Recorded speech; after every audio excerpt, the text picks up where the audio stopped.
नमस्कार मित्रों, मैं जितेंद्र वैष्णव प्रभात क्लासेज के ऑनलाइन प्लेटफॉर्म पर आपका हार्दिक स्वागत करता हूं, अभिनंदन करता हूं। मित्रों, जैसे हमने कल वीडियो में बात की ही थी कि मैं आपके सामने जियोग्राफी के महत्वपूर्ण एनसीईआरटी पर आधारित जो प्रश्न है एमसीक्यू लेकर के आपके सामने आऊँगा।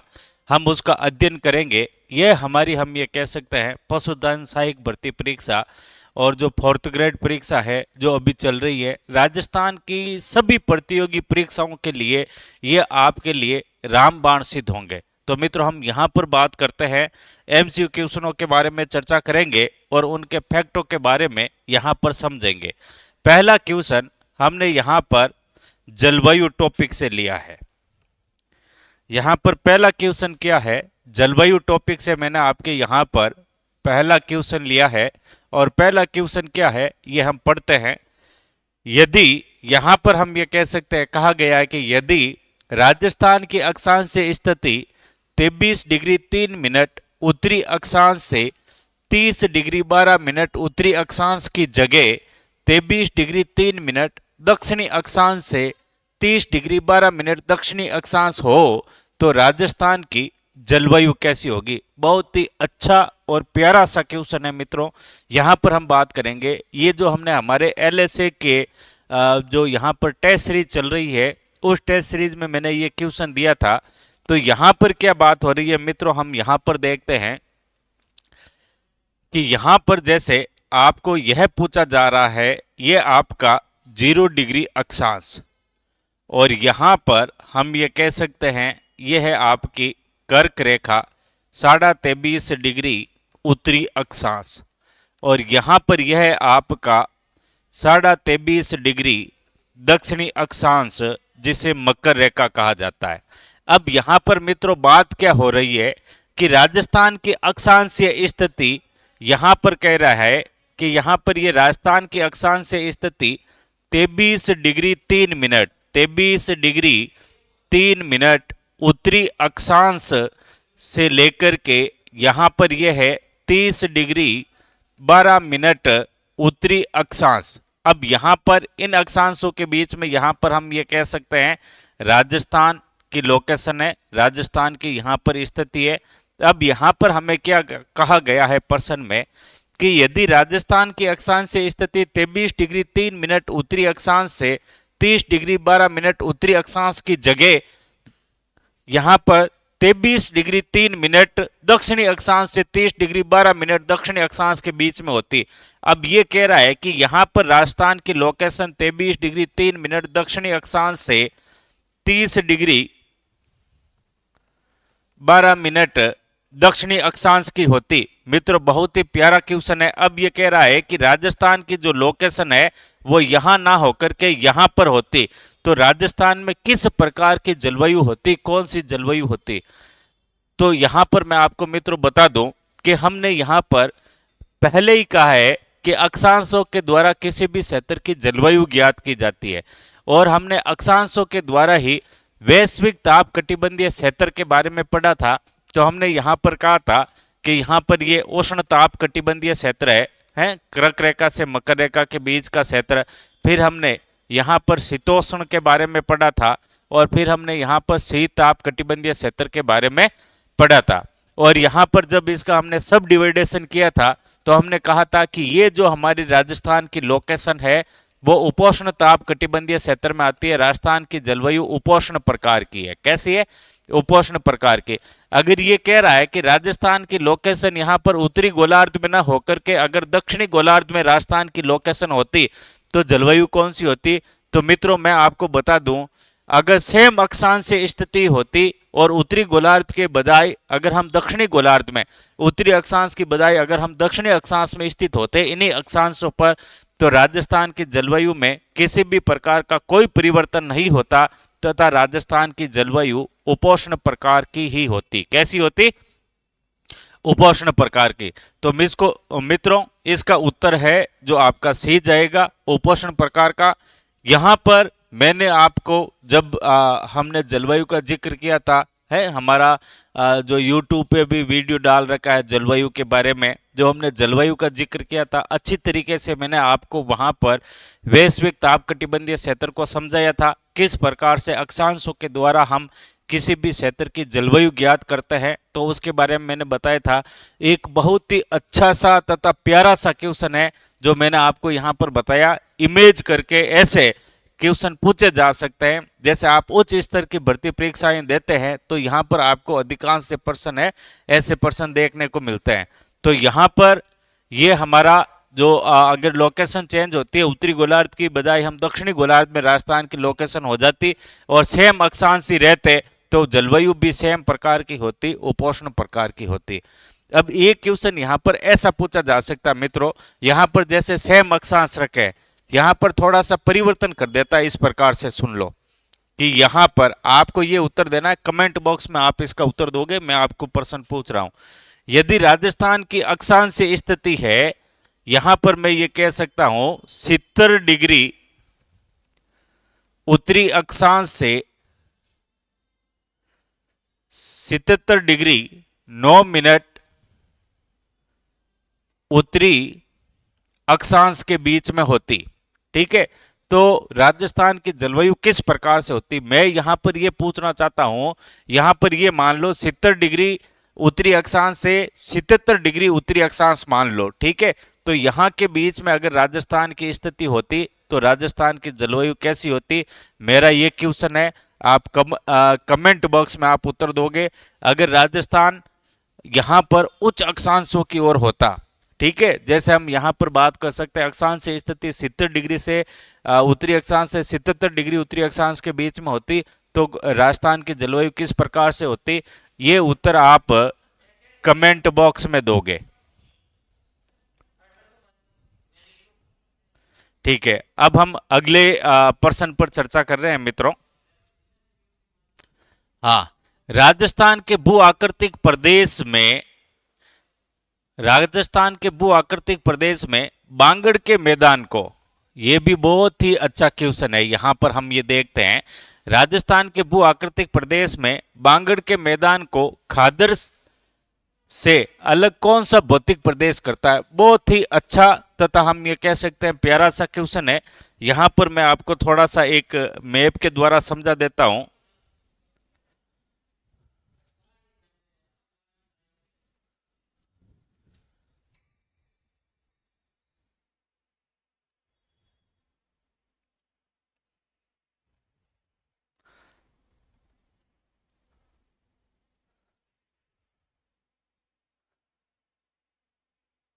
ये यहाँ पर फिजिकल एसेट है राजस्थान का, है भौतिक क्षेत्र है। अब ये सवाल पूछ रहा है राजस्थान का जो बांगड़ प्रदेश है और राजस्थान का जो खादर प्रदेश है, उसके बीच का कौन सा भौतिक प्रदेश है जो बांगड़ तथा खादर को अलग करता है, विभक्त करता है। तो यहां पर हम ये देखेंगे, ये शेखावाटी का दक्षिणी भाग तथा नागौरी उच्च भूमि प्रदेश है, ये राजस्थान का बांगड़ प्रदेश है। कौन सा प्रदेश है, बांगड़ प्रदेश। और यहां पर हम ये कह सकते हैं अलवर, भरतपुर, धौलपुर, करौली, सवाई माधोपुर, जयपुर, दौसा, टोंक, ठीक है, ये जो क्षेत्र है ये राजस्थान का खादर कहलाता है। क्या कहलाता है, खादर का मैदान। अब इन दोनों में अंतर क्या, अंतर की बात करते हैं। बांगड़ का मैदान तथा खादर का मैदान, इनमें अंतर क्या होता है। तो मित्रों यहां पर यह ध्यान रखना है, बांगड़ का जो मैदान होता है या बांगड़ प्रदेश होता है, वह क्षेत्र प्राचीन निक्षेपों से निर्मित है। किस है, प्राचीन निक्षेपों से निर्मित, या फिर हम ये कह सकते हैं पुरानी जलोढ़ से निर्मित है, पुरानी जलोढ़ से निर्मित है।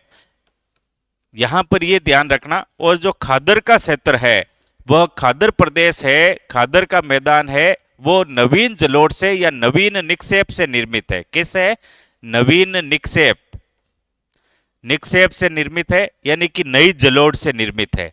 ये इनमें अंतर होता है। अभी हम इसकी परिभाषा के बारे में बात करेंगे। पुरानी जलोढ़ या प्राचीन निक्षेप कह सकते हो उसे। अभी मैं आपके सामने परिभाषा रखता हूं।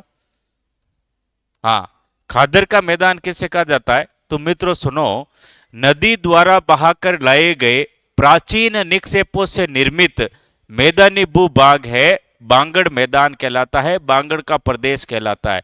यहां वर्तमान में नदियों का जल नहीं पहुंच पाता है और यहाँ प्रतिवर्ष नई मृदा नहीं आती है। पुरानी जलोढ़ हजारों साल पहले अगर किसी नदी का प्रवाह क्षेत्र हुआ था और पुरानी जलोढ़ यहाँ आकर आकर के जम गई है, वह मैदानी भाग है जो बांगड़ कहलाएगा। खादर क्या कहलाएगा? नदी द्वारा बहाकर लाए गए नवीन निक्षेपों से निर्मित मैदानी भूभाग खादर का मैदान कहलाता है। वर्तमान में यहाँ नदियों का जल आता है, प्रतिवर्ष नदियां यहाँ पर नई मृदा ला करके आती है, सॉइल्स रिन्यूवीकरण यहाँ पर होता रहता है, मृदा यहाँ पर नवीन होती रहती है। तो यहाँ पर यह कह रहा है कि बांगड़ के मैदान को खादर के मैदान से पृथक करने वाला भौतिक क्षेत्र कौन सा है मित्रों? बहुत ही अच्छा तथा प्यारा क्वेश्चन है, अरावली पर्वतमाला। कौन सा है? अरावली पर्वतमाला है, वह बांगड़ के मैदान को खादर के मैदान से पृथक करती है। या फिर आप कह सकते हो अगर अरावली का भी पार्ट पूछ ले तो ध्यान रखना मित्रों, मध्य अरावली तथा उत्तरी पूर्वी अरावली है जो खादर तथा बांगड़ को विभक्त करती है। अगले क्वेश्चन की ओर चलते हैं हम। हाँ, अगला क्वेश्चन है, मंडहोली की पहाड़ियां किस भौतिक प्रदेश का भाग है? एनसीईआरटी। मैंने पहले ही कहा था कि जो हमारा ये एमसीक्यू का रहेगा है, जो पर्सन रहेंगे वो सारे के सारे एनसीईआरटी के होंगे, एनसीईआरटी आधारित होंगे। यह आपके 12th राजस्थान अध्ययन भाग 4 की जो पुस्तक है, पहले ही लेसन में ये यहाँ पर दिया गया है। मंडहोली की पहाड़ियां मैं आपको बता दूं मित्रों, भरतपुर के क्षेत्र में है। कौन से क्षेत्र में? भरतपुर में है। भरतपुर के पूर्वी क्षेत्र में मंडोली की पहाड़ियां स्थित है और यह जो भरतपुर का क्षेत्र है वह पूर्वी मैदानी प्रदेश के अंतर्गत आता है, खादर के मैदान के अंतर्गत आता है। तो यह आपके मंडहोली की पहाड़ियां किस भौतिक प्रदेश में होगी? तो पूर्वी मैदानी प्रदेश में होगी। कहां पर होगी? पूर्वी मैदानी प्रदेश में। मैं मित्रों यह नहीं कहता कि यह क्वेश्चन आपके एलएसए में आएगा, मैं यह भी नहीं कहता ये 4th ग्रेड में आएगा, लेकिन मित्रों मैं ये दावे के साथ कहता हूं 2025 भर्ती परीक्षा में यह प्रश्न आपको किसी न किसी एग्जाम में देखने को मिलेगा। 100% ये क्वेश्चन पूछा जाएगा, चाहे तो उच्च लेवल की भर्ती परीक्षा हो या चाहे हम ये कह सकते हैं अधीनस्थ बोर्ड की कोई भी भर्ती परीक्षा हो, ये सवाल 101% पूछा जाएगा। मंडहोली की पहाड़ियां कौन से जिले में है या मंडहोली की पहाड़ियां कौन से भौतिक प्रदेश में है? तो ये बहुत ही इंपॉर्टेंट, मैं आज आपके सामने बेहतरीन क्वेश्चन लेकर के आया हूं मित्रों। एक से बढ़कर एक क्वेश्चन आपको यहां पर मिलेंगे जो हम अध्ययन, और मैं यह नहीं कहता हमारे जितने कितने भी मैं वीडियो अपलोड करूंगा डेली का, एक मैंने कल ही वादा किया था एमसीक्यू का वीडियो अपलोड करूंगा यहां पर, तो एक से एक क्वेश्चन बेहतरीन होगा और सारे के सारे एनसीईआरटी आधारित होंगे। तो यहां पर अगले क्वेश्चन की ओर चलते हैं मित्रों। हाँ, यह भी बहुत अच्छा क्वेश्चन है, मंडेरा बीड़। सबसे पहले बात करते हैं बीड़ क्षेत्र क्या होता है। एक जैसे शब्द होते हैं, एक शब्द है बीड़, एक शब्द होता है बीहड़। क्या होता है? बीहड़। ठीक है, तो बीहड़ तथा बीड़ में क्या होता है? अंतर होता है मित्रों। बीड़ क्षेत्र होता है चारागाह क्षेत्र। कैसा होता है?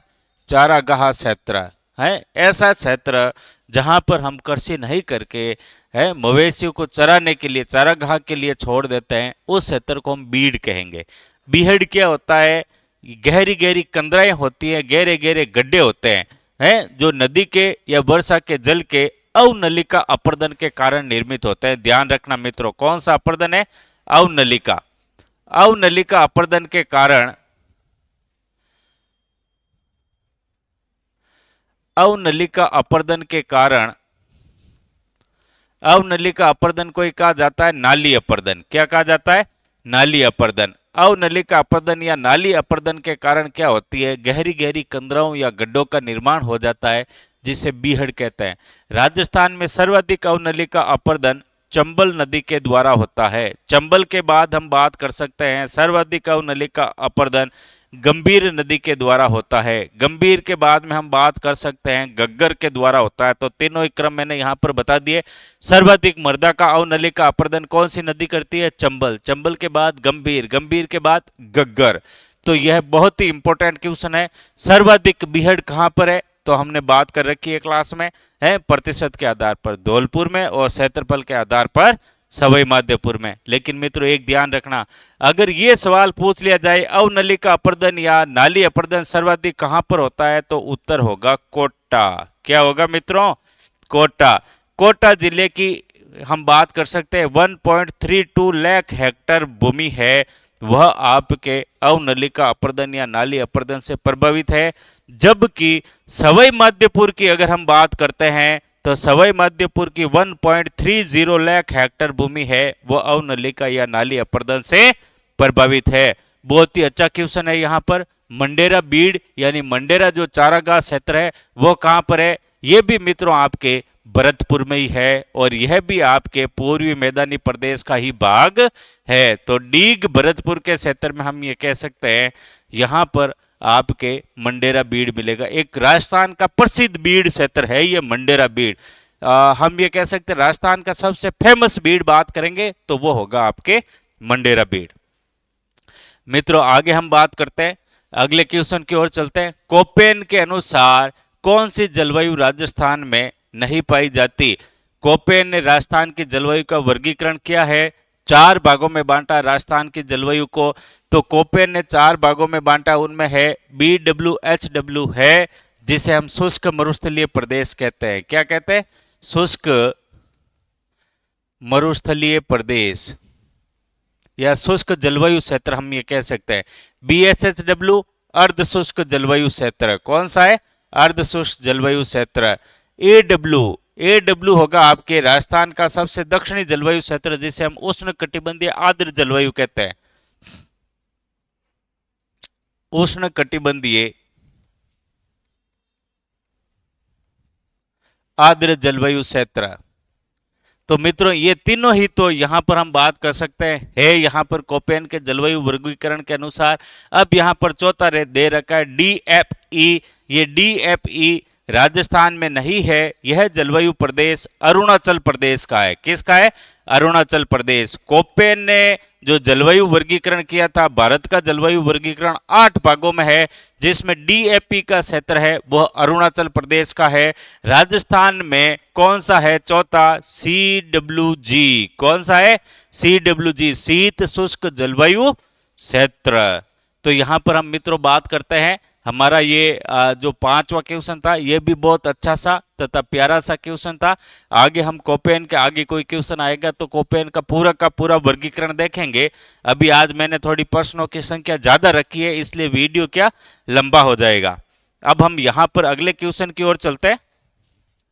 शीत ऋतु की विशेषता नहीं है। अब हाँ ऐसे प्रश्न पूछे जाते हैं। अभी ये पैटर्न है ना, आपने एनिमल अटेंडर में पशु परिचर में इसी प्रकार के पशु परिचर भर्ती परीक्षा में आपने इसी प्रकार के प्रश्न देखे हैं। पैटर्न बदल चुका है।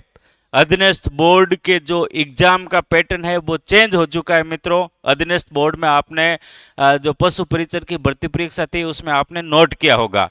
यहां पर हम बात करते हैं कि शीत ऋतु की विशेषता नहीं है। अब शीत ऋतु में उच्च रक्तचाप निम्न दाब, तो यहां पर उच्च रक्तचाप की जगह उच्च ताप है। उच्च ताप तथा निम्न दाब, तो यहां पर हम बात कर सकते हैं शीत ऋतु में तापमान कम रहता है। तापमान क्या रहता है? कम। अगर तापमान कम रहेगा तो होगा निम्न ताप। कैसा होगा? निम्न ताप। तो यहां पर निम्न ताप की जगह उच्च ताप दे रखा है, तो यह तो पहले ही गलत हो गया। अब दूसरी बात करते हैं उच्च दाब और निम्न ताप। हम बात कर सकते हैं उच्च दाब और निम्न दाब। यहां पर उच्च दाब निम्न दाब समताप, ठीक है, यह भी समताप वाला भी नहीं है।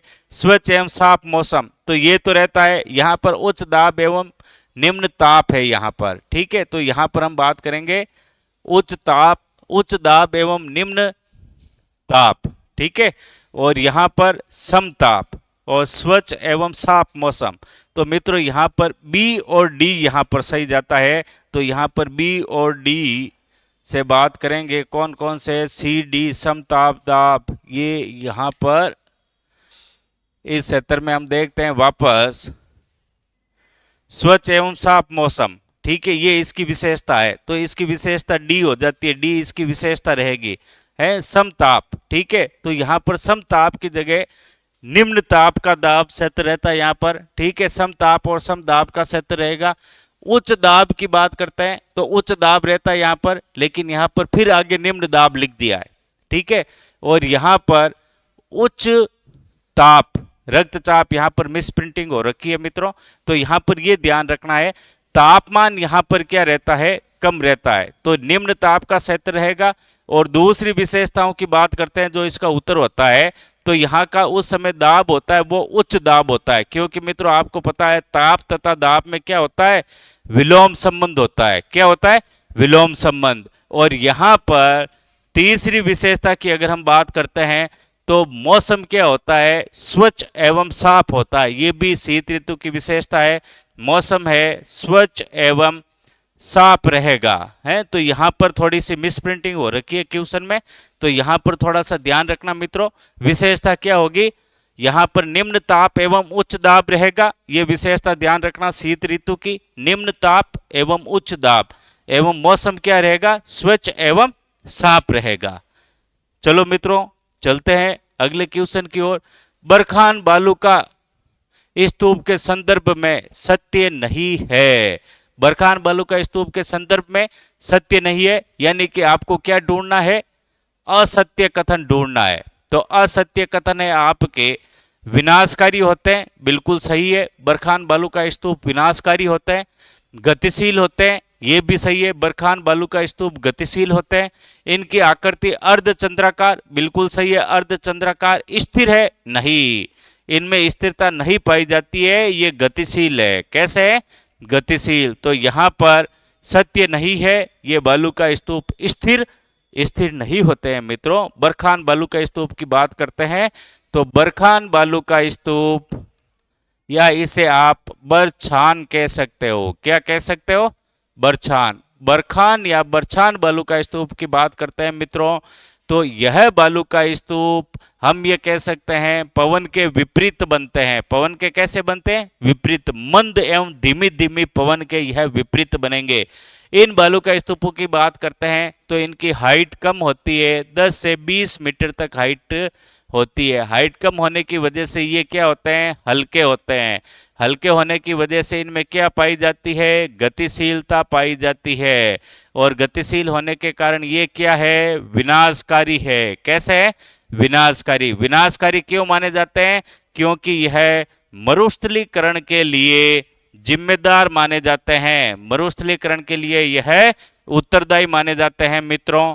हमें यह ध्यान रखना है, इनकी आकृति अर्धचंद्राकार होती है। कैसी होती है, अर्धचंद्राकार। और हम यहां पर बात कर सकते हैं, स्थानीय भाषा में इसे दरियन कहा जाता है। क्या कहा जाता है मित्रों, दरियन कहा जाता है। सर्वाधिक कहां पर पाए जाते हैं, तो यह सर्वाधिक नाली क्षेत्र में आपको देखने को मिलेंगे। और दूसरी हम बात कर सकते हैं शेखावाटी क्षेत्र में। कौन से क्षेत्र में, शेखावाटी क्षेत्र में। अब इन बरखान बालू का स्तूपों की अगर हम बात करें, इनकी आकृति के बारे में बात करें, बरखान बालू का स्तूप किस प्रकार से होते हैं, तो मित्रों आपने यहां पर अभी 31 गई है, कोई ना कोई विद्यार्थी वहां पर सम क्षेत्र में घूम करके आया ही होगा। ये इमेज, ये आपके बालू का स्तूपों की इमेज है मित्रों। इस प्रकार से ये दोहरे होते हैं बरखान बालू का स्तूप अर्धचंद्राकार। ठीक है, तो यहां पर हम बात करते हैं, यह मरुस्थलीकरण के लिए जिम्मेदार होते हैं। किसके लिए, मरुस्थलीकरण के लिए, इसीलिए इन्हें विनाशकारी कहा जाता है। अगला क्वेश्चन, अर्धचंद्राकार पहाड़ियां है। अब जो अर्धचंद्राकार या धनुषाकार पहाड़ियां पाई जाती है मित्रों, तो ये ध्यान रखना, अर्धचंद्राकार पहाड़ियां आपके कोटा तथा बूंदी की पहाड़ियां होगी। कौन सी होगी, कोटा तथा बूंदी की पहाड़ियां। यहां पर अर्धचंद्राकार पाई जाती है, ड्यूल टाइप में, दोहरे आकार में फैली हुई है। और अगर बारां की बात करते हैं तो बारां के निकट हम ये कह सकते हैं रामगढ़ क्षेत्र है। कौन से है, रामगढ़। रामगढ़ क्षेत्र, बारां का जो रामगढ़ क्षेत्र है वहां पर हॉर्स शू टाइप, यानी घोड़े के नाल के आकार की पहाड़ियां पाई जाती है। बारां का ये ध्यान रखना विशेष रूप से। ठीक है, कोटा भरतपुर क्षेत्र है, तो इसका उत्तर होगा आपके कोटा तथा बूंदी की पहाड़ियों की आकृति आपके कैसी मिलेगी, अर्धचंद्राकार मिलेगी। अगला क्वेश्चन है मित्रों, बलुआ पत्थरों से निर्मित भौतिक प्रदेश है, ये ध्यान रखना आप, अंग्रेजी वाला सैंडस्टोन। ठीक है, बलुआ पत्थर, यहां पर बालू का पत्थर भी हो सकता है, ठीक है, बलुआ पत्थर भी हो सकता है, कुछ भी हो सकता है, अंग्रेजी का ध्यान रखना सैंडस्टोन। तो सैंडस्टोन या बलुआ पत्थर से निर्मित है, वो है आपका दक्षिणी पूर्वी पठारी क्षेत्र। कौन सा भौतिक क्षेत्र है? दक्षिणी पूर्वी पठारी क्षेत्र। हाँ, बहुत ही अच्छा सा प्यारा सा क्वेश्चन। यहां पर हम बात कर सकते हैं, सीधा सा है।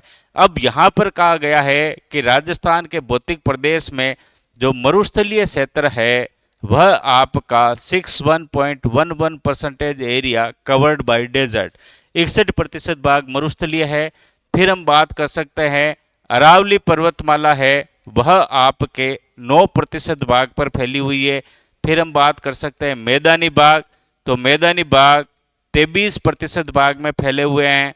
पठारी क्षेत्र जिसे हम दक्षिणी पूर्वी पठारी क्षेत्र कहते हैं वो 6.89% भाग, राजस्थान के कुल भौगोलिक क्षेत्र के लगभग 7% भाग पर पठारी है। अब ये सवाल क्या पूछ रहा है? सवाल ये पूछ रहा अरावली के कितने प्रतिशत भाग पर। अरावली का जो टोटल एरिया हमने यहाँ पर दक्षिण पश्चिम से उत्तर पूर्व की ओर हमने यहाँ पर अरावली पर्वतमाला के बारे में बात की, ये अरावली है, ठीक है। तो अरावली पर्वतमाला के कितने प्रतिशत भाग पर कृषि की जाती है, यह भी मित्रों आपको बता दूं, यह एनसीईआरटी की 12th की जो क्लास है किताब है भाग 4 उसमें दे रखा है मित्रों कि अरावली पर्वतमाला के 44% भूभाग पर खेती की जाती है। अरावली पर्वतमाला का 44% भूभाग है वो कृषि योग्य है। इसको भी आप वेरी इंपॉर्टेंट की श्रेणी में रखोगे और यह क्वेश्चन भी आप आगे देख सकते हो आगे की भर्ती परीक्षाओं में। अगला क्वेश्चन हम देखते हैं, सतूर पर्वत चोटी किस जिले में? सीधा सा नॉर्मल सा है, बूंदी की सबसे ऊंची पर्वत चोटी कौन सी है? सतूर, 353 मीटर कितनी है हाइट। कोटा की सबसे ऊंची पर्वत चोटी कौन सी है? चंदवाड़ी। कौन सी है? चंदवाड़ी, ठीक है। चंदवाड़ी के पास में 517 मीटर हाइट है, वह कोटा की सबसे ऊंची पर्वत चोटी हो जाती है। बारा का शाहबाद क्षेत्र रामगढ़ की पहाड़ियां है और झालावाड़ का डग गंगदार क्षेत्र है। कौन सा है? डग गंगदार प्रदेश, यह उच्च क्षेत्र में आते हैं, पठारी क्षेत्र है। तो मित्रों सतूर पर्वत चोटी कहां की होगी? बूंदी की। अगले प्रश्न की ओर चलते हैं, निम्नलिखित पर्वत चोटियों में सबसे बड़ी पर्वत चोटी कौन सी है? इनमें आपको क्या है, सभी पहाड़ियों की हाइट आपको याद करनी होगी, याद होने चाहिए आपको। लीलागढ़ 874 मीटर, तारागढ़ 873 मीटर, दो हाइट बताते हैं। 870 मीटर भी ऑथेंटिक है और 873 मीटर भी ऑथेंटिक है। यहां पर नाहरगढ़ की बात करते हैं 599 मीटर, सज्जनगढ़ 938 मीटर। तो मित्रों अब इनमें हम चेक करते हैं सबसे ऊंची पर्वत चोटी कौन सी है। तो सज्जनगढ़ 938 पर्वत चोटी है, वो सबसे ऊंची मानी जाती है। अगले प्रश्न की ओर चलते हैं मित्रों, कौन सी पर्वत चोटी उत्तरी पूर्वी अरावली की नहीं है? यह भी बहुत अच्छा क्वेश्चन है। भौतिक प्रदेश तथा जलवायु से मैंने यहां पर क्वेश्चन लिए हैं, तो भौतिक प्रदेश और जलवायु की बात करते हैं। अरावली की उत्तरी पूर्वी क्षेत्र में कौन सी पर्वत चोटी नहीं है? बिलाली, हम बात कर सकते हैं, बिलाली पर्वत चोटी है जो अलवर क्षेत्र की है, ठीक है, यह उत्तरी पूर्वी अरावली में आती है। बरवाड़ा जयपुर की है, 786 मीटर हाइट है इसकी बरवाड़ा की। बिलाली 877 मीटर हाइट है इसकी, है। तो यह भी हम ये कह सकते हैं जयपुर, ये अलवर की हो जाएगी। कहाँ की हो जाएगी? अलवर की, उत्तरी पूर्वी अरावली में आती है। ये जयपुर की, ये भी उत्तरी पूर्वी अरावली में आती है। सीरावास, भानगढ़ तथा सीरावास ये भी आपके अलवर की है, ये 651 मीटर है और यह भी आपके अलवर की है। नागपाणी 867 मीटर, 867 मीटर और यह उदयपुर की है। तो यह पर्वत चोटी है नागपाणी, यह आपके दक्षिणी पश्चिमी अरावली में आएगी। कहां पर आएगी? दक्षिणी पश्चिमी अरावली में। मित्रों मैं यहां पर कह सकता हूं कि ये प्रश्न आए या ना आए, लेकिन इस पैटर्न के प्रश्न आते हैं। तो आपके प्रश्न, आप इसका डायरेक्ट उत्तर रटने की कोशिश मत करो, आप क्वेश्चन के पैटर्न को समझो। और अगर आपने कंसेप्ट समझ रखा है और प्रश्नों का पैटर्न समझ रखा है तो आप निश्चित ही परीक्षा में अगर ऐसे प्रश्न आ जाते हैं तो आप उत्तर दे दोगे। अगले प्रश्न की ओर चलते हैं। मरुस्थलीय प्रदेश की उत्पत्ति, यहां पर थोड़ी सी मिसप्रिंटिंग हुई है। मरुस्थलीय प्रदेश की उत्पत्ति का प्रधान कारण कौन सा है? तो यहां पर मित्रों सभी हम ये कह सकते हैं मरुस्थलीय क्षेत्र की उत्पत्ति के कारण माने जाते हैं। तो यहां पर वर्षा की कमी, यह भी एक कारण हो सकता है मरुस्थलीय क्षेत्र की, है, और होता भी है। जलवायु परिवर्तन, ये भी सही है। कहा जाता है कि ये जो हमारा थार का मरुस्थल है ये 33 महासागर का अवशेष है। जब आज से हजारों साल पहले है, जब या फिर हम एग्जैक्ट कहें तो 7000 वर्ष पहले जब इस मरुस्थलीय क्षेत्र का निर्माण शुरू हुआ था तो उसकी उत्पत्ति का प्रमुख कारण क्या माना जाता है? तो मित्रों यहां पर शुष्कता में वृद्धि होगा। कौन सा होगा? शुष्कता में वृद्धि। शुष्कता में वृद्धि होने की वजह से इस मरुस्थलीय क्षेत्र की उत्पत्ति मानी जाती है। और ये प्रश्न भी मैंने आपके 12th की किताब से ही लिया है, एनसीईआरटी की, और पहले ही टॉपिक से लिया है भौतिक प्रदेश से। यह भी बहुत ही प्यारा सा, बहुत इंपॉर्टेंट क्वेश्चन है, तो इसको भी आप याद रखना। मरुस्थलीय क्षेत्र की उत्पत्ति का प्रधान कारण कौन सा है? तो शुष्कता में वृद्धि। अगले प्रश्न की ओर चलते हैं मित्रों। निम्न में से कौन सा दर्रा अरावली का नहीं है? ये जो मैंने प्रश्न लिए हैं विभिन्न परीक्षाओं पूछे गए पैटर्न के आधार पर ही लिए गए, और इसमें जो एनिमल अटेंडर का जो पैटर्न था उस पैटर्न को मैंने यहाँ पर, अब पैटर्न थोड़ा सा बदल गया है तो उसी के अनुरूप प्रश्न पूछे जाएंगे। तो मैंने ज़्यादा से ज़्यादा है ना इस पैटर्न के क्वेश्चन लिए। अरावली पर्वतमाला का दर्रा है, अब आपको इन दर्रों में से आपको बताना है कौन सा अरावली का है। तो लाखेरी ये बूंदी का दर्रा है, खड़गड़ ये भी बूंदी का है, केवड़ा किनाल जेतवास ये भी बूंदी का है, और केवड़ा किनाल ये आपका उदयपुर का है। और मित्रों ये बता दूं, ये क्वेश्चन है ना केवड़ा किनाल कहां पर है, ये क्वेश्चन आपके 2012 में पूछा गया है। 2012 जो आपके थर्ड ग्रेड एग्जाम हुआ था है, और जो जोधपुर जिले का प्रश्न पत्र था उसमें यह सवाल पूछा गया मित्रों है। आपको बता दूं 2012, 11, 12 में हम बात कर सकते हैं। जो 12 और 13 में, सॉरी 12 और 13 में जो थर्ड ग्रेड के एग्जाम हुए थे वह डिस्ट्रिक्ट लेवल पर होते थे और हर जिले का प्रश्न पत्र अलग होता था। तो ये सवाल वहां पर पूछा गया है कि केवड़ा किनाल किस जिले में? तो उदयपुर में। और यहां पर पूछा गया है कि निम्न में से कौन सा दर्रा अरावली का है? तो ये लाखेरी अरावली का नहीं है, बूंदी में है। खड़गड़ भी अरावली का नहीं, बूंदी में है। जेतवास भी अरावली का नहीं, बूंदी में। केवड़ा किनाल है जो अरावली का दर्रा है। तो मित्रों हमने यहाँ पर बेहतरीन लगभग है हमने 15 प्रश्नों के बारे में यहाँ पर अध्ययन किया, उनके पैटर्न को समझा है। हम इसी प्रकार से अगले जो प्रश्न होंगे है एक नया टॉपिक लेकर के आऊंगा मैं आपके लिए, और उस टॉपिक के साथ हम 10-15 और प्रश्नों पर चर्चा करेंगे। आज के वीडियो में इतना ही, मिलते हैं अगले वीडियो में। तब तक के लिए जय हिंद, जय भारत।